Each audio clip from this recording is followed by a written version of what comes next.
The terrorists got what they deserved, and those who backed them and continued backing them even after this tragic incident, they also got what was coming to them. And I'm still saying this in measured tones. I'm not here to sort of rattle sabers.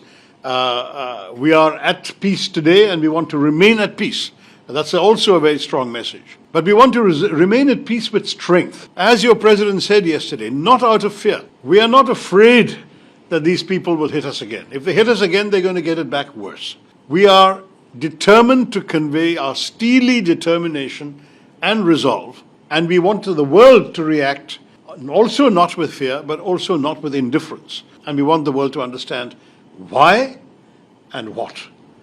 Why is because we've been enduring terrorist attacks for nearly 4 decades, and what is that we are going to respond in a measured, calibrated, precise manner to ensure that no act of terrorism goes unpunished.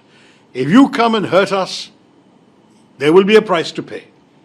If you leave us alone to get on with our business of economic development and growth, we will happily do that and we will leave you alone. That's the message to those people who have chosen so far to behave in this atrocious manner.